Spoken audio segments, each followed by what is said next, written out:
Certains Rwandais approuvent ce qui a été dit par le général-major Sylvain Ekenge, qui était jusqu'à récemment porte-parole des forces armées démocratiques du Congo. Et ce n'est pas étonnant.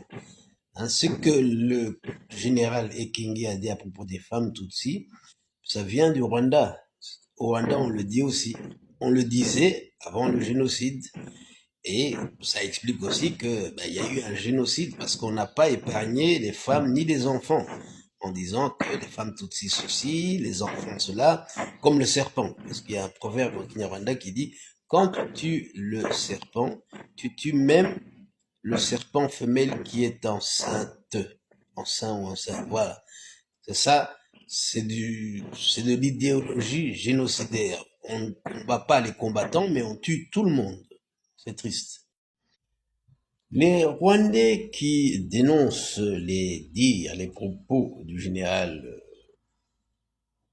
Sylvain Ekenge, donc certains Rwandais qui dénoncent ces propos seraient taxés de faire preuve de deux poids, deux mesures. C'est-à-dire qu'ils dénonceraient, on me l'a reproché aussi, qu'on dénoncerait quand ça concerne les Tutsis, quand ce sont des attaques contre les Tutsis, mais quand les Hutus sont insultés, vilipendés,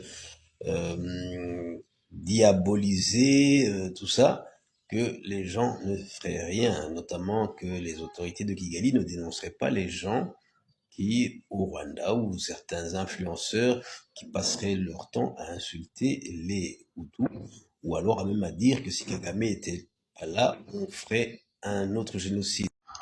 Le journaliste de la Deutsche Welle, Étienne Gatanazi, a rappelé certaines anecdotes ou bien des incidents qui sont produits où des influenceurs rwandais traitaient les Hutus d'être des chiens, d'être de n'importe quoi. Il y en a un aussi qui disait que les Hutus ont la chance que le Kagame était là, que s'il n'était pas là, c'est ce que je disais dans la publication précédente, que si Kagame n'était pas là, ils pourraient, eux, les Tutsis, faire un génocide contre les Tutsis, contre les Hutus, contre les Hutus, et d'autres choses. On a aussi parlé du ministre de l'Unité nationale, Minuumwe, Jean Damascène Bizimana, qui aurait dit il n'a jamais été le sein d'une femme Hutu et des histoires comme ça, et que les autorités rwandaises n'ont pas condamné ça. En matière de discours de mépris, on a aussi parlé d'un membre du FPR, membre du comité du FPR du district de la proximité de Kigali. Je ne sais pas si c'est Sadat Munyakazi, un homme d'affaires, prospère, alors qui avait dit que il faudrait que tout ce qui est nettoyage, ordures, tout ça, ménage, que ce soit fait par des voisins, donc des Congolais ou d'autres gens.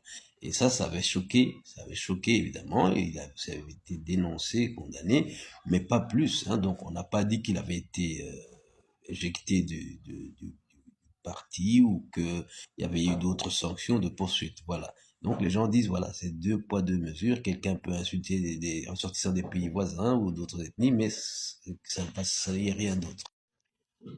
On ne peut pas, évidemment, sérieusement comparer un général-major des forces armées d'un pays, porte-parole de ces forces armées, avec un homme d'affaires, bien entendu, ou bien avec des influenceurs ou quelques kidams sur TikTok ou YouTube.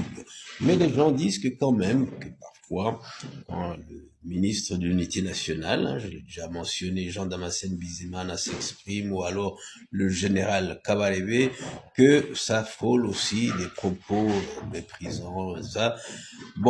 J'écoute souvent ces personnalités, il se peut que l'un ou l'autre de leurs discours m'échappe, mais je n'y vois pas de l'incitation à la haine. Voilà, mais je pense que je vais encore les réécouter, faire attention et puis voir ce que les gens en disent.